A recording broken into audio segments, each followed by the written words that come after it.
अस्सलाम वालेकुम नाजरीन, जंजीर टीवी के प्रोग्राम वक्त की बात में आपको खुशामदीद कहते हैं।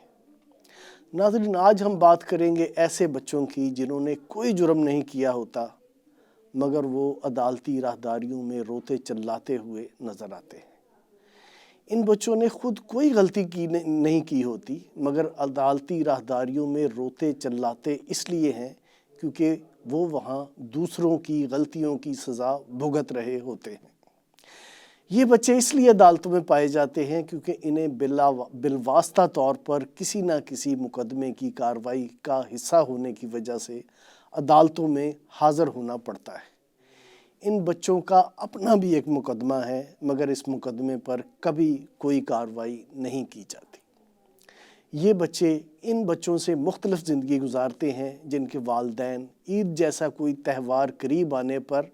अपनी ज़ाती ज़रूरतों को पसे पुश डालकर और कीमती वक्त की कुर्बानी देकर इनकी ख्वाहिशें पूरी करते हैं। नाज़रीन, जिन बच्चों के वालिदैन ज़िंदा नहीं होते इनकी महरूमियों का अंदाज़ा करना कोई मुश्किल काम नहीं, मगर जिन बच्चों का यहाँ ज़िक्र किया जा रहा है ये बच्चे अपने वालिदैन के ज़िंदा होने के बावजूद ईद जैसे मौक़ों पर ख़ुद को पहले से भी ज़्यादा महरूम महसूस करते हैं। ऐसे बच्चों की महरूमियों का एहसास यहाँ बहुत कम लोगों को है। इस तरह के बच्चों को अगर कोई इनकी महरूमियों समेत देखना चाहे तो वो किसी गार्डियन जज की अदालत की राहदारियों में जाकर देख सकता है। गार्डियन अदालतों में कहीं किसी फूल से बच्चे का दिल हाथों में नए कपड़े, जूते और खिलौने लिए खड़े अपने माँ या बाप से लिपटने के लिए मचल रहा होता है, मगर मुखालफ फरीक की तहवील में होने की वजह से और उसके साथ रहने की वजह से इसे अपनी ख्वाहिश पूरे करने की बजाय कनखियों से अपने माँ या बाप को देखना पड़ता है। ऐसे खामोश बच्चों के बरक्स कुछ ऐसे बच्चे भी होते हैं जो ज़ब्त के बंधन तोड़कर रोते मचलते और तड़पते हुए दिखाई देते हैं ताकि चंद कदम दूर खड़े अपने वालिद या वालदा के गले लग सकें। जिन बच्चों को अदालती हुक्म मानने की हुज्जत पूरा करने के लिए अहाता अदालत में महदूद वक्त के लिए वालिदैन में से किसी एक से मिलने दिया जाता है, वो बच्चे मुलाकात का वक्त ख़त्म होने पर माँ या बाप में से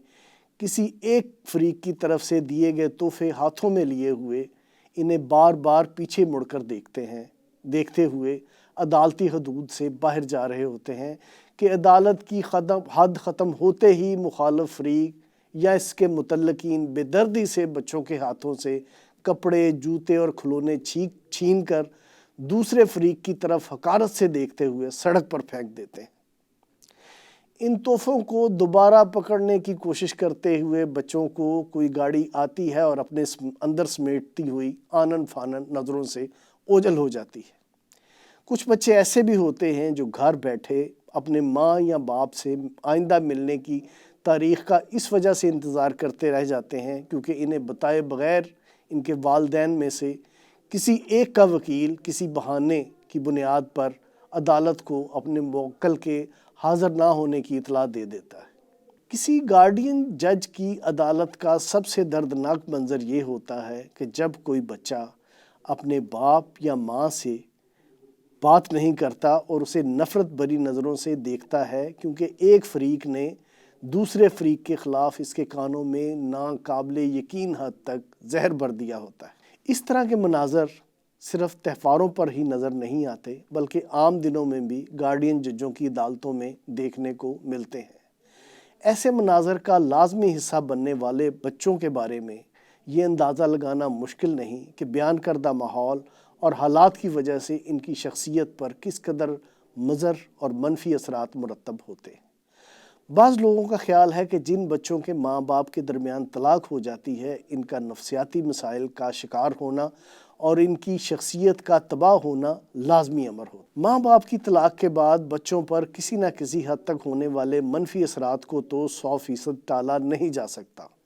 मगर कुछ ऐसा ज़रूर किया जा सकता है कि बच्चों की शख्सियत मुकम्मल तौर पर तबाह ना हो। तलाक के वाक़या को अगर दो इंसान और इनके ख़ानदान के लोग मुसलसल दुश्मनी की बुनियाद ना बनाएं तो बच्चों को तलाक के मनफी असरात से बहुत हद तक محفوظ رکھا جا سکتا ہے۔ پاکستان جیسے معاشروں میں اکثر طلاق کی وجوہات ایک انسان کا دوسرے انسان کی ذات اور شخصیت کو زیر تسلط رکھنے کی کوششیں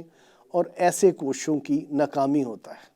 اکثر اوقات جب میاں اور بیوی کی ایک دوسرے پر قبضہ کرنے کی کوششیں طلاق پر منتج ہوتی ہیں تو پھر ان کے قبضہ کرنے کی مشق کا شکار ان کے اپنے بچے بن جاتے ہیں۔ والدین کی اس طرح کی کوششوں کی وجہ سے ان کے بچے شدید ذہنی دباؤ کا شکار ہو جاتے ہیں۔ طلاق کے بعد بھی باہم متحارب رہنے والے والدین کا اپنے بچوں سے تعلق کمزور ہوتا چلا جاتا ہے۔ طلاق کے بعد بچہ ماں باپ میں سے جس کے بھی ساتھ رہے، یہ بات طے ہے کہ دونوں میں سے کسی ایک کے ساتھ اس کا تعلق کمزور اور دوسرے کے ساتھ نہ ہونے کے برابر رہ جاتا ہے۔ طلاق کے بعد والدین کی دعوے داری کی وجہ سے بچے ذہنی کشمکش کا شکار تو ہوتے ہی ہیں، مگر طلاق سے پہلے ہونے والے لڑائی جھگڑوں پر مبنی عبوری دور کے دوران ہی ان پر منفی اثرات مرتب ہونا شروع ہو جاتے ہیں۔ جو باتیں کی گئی ہیں ان کا یہ مقصد ہرگز نہیں کہ طلاق کے حق پر کسی قدغن کا نفاذ کر دیا جائے۔ طلاق صرف معاشرے کے لیے ہی ناپسندیدہ عمل نہیں بلکہ کشیدہ حالات میں زندگی گزارنے والے میاں بیوی کی بھی پہلی خواہش ہرگز نہیں ہوتی۔ نامساعد حالات میں طلاق کا حق استعمال کرنے میں نہ معاشرہ، نہ مذہب اور نہ ہی قانون رکاوٹ ڈالتا ہے۔ البتہ اپنے ذہنی سکون اور شخصی آزادی کے لیے یہ حق استعمال کرنے والوں سے ارتقائی منازل طے کرتی ہوئی تہذیب یہ تقاضا ضرور کرتی ہے کہ کوئی پسندیدہ یا ناپسندیدہ حق استعمال کرتے ہوئے انہیں اس بات کا خیال ضرور رکھنا چاہیے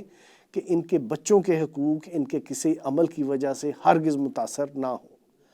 اگر کسی بچے کے ماں باپ زندہ ہیں تو ان کے طلاق یافتہ ہونے کے باوجود یہ اس بچے کا حق ہے کہ اسے دونوں کی توجہ، نگہداشت اور قرب حاصل ہو۔ ترقی یافتہ معاشروں میں تو یہ احساس بہت پہلے اجاگر ہو چکا ہے کہ طلاق یافتہ ہونے کے باوجود ماں اور باپ کو بچوں کی طرف واجب اپنے فرائض ہر صورت میں ادا کرنے پڑتے ہیں، اور علیحدہ علیحدہ زندگی گزارنے کے باوجود اس سلسلے میں وہ ایک دوسرے سے تعاون بھی کرتے ہیں۔ بدقسمتی سے پاکستانی سماج میں ابھی تک طلاق یافتہ والدین کی اکثریت اپنے بچوں کی بہبود کے لیے اس طرح کا کوئی کردار ادا کرنے کے لیے تیار دکھائی نہیں دیتی۔ جو لوگ طلاق حاصل کر چکے ہیں یا ایسا کرنے کا فیصلہ کر چکے ہیں، انہیں اپنی زندگی کے لیے اپنی مرضی کے فیصلے کرتے وقت یہ ضرور سوچنا چاہیے کہ جہاں وہ اپنی آسانیوں کے لیے کوئی فیصلہ کر رہے ہیں وہاں یہ بھی ضرور سوچیں کہ ان کے طرز عمل کی وجہ سے ان کے بچوں کو کسی گارڈین جج کی عدالت کی راہداریوں میں خوار ہونا نہ پڑے۔ بچوں کو صرف اور صرف اپنی تحویل میں لینے کے لیے عدالتی لڑائیاں لڑنے کی جگہ انہیں کوئی ایسا بہتر راستہ اپنانا چاہیے جس پر چلتے ہوئے علیحدہ علیحدہ رہ کر بھی وہ دونوں ماں باپ بچوں کے بہتر مستقبل کے لیے اپنی ذمہ داریاں پوری کر سکیں۔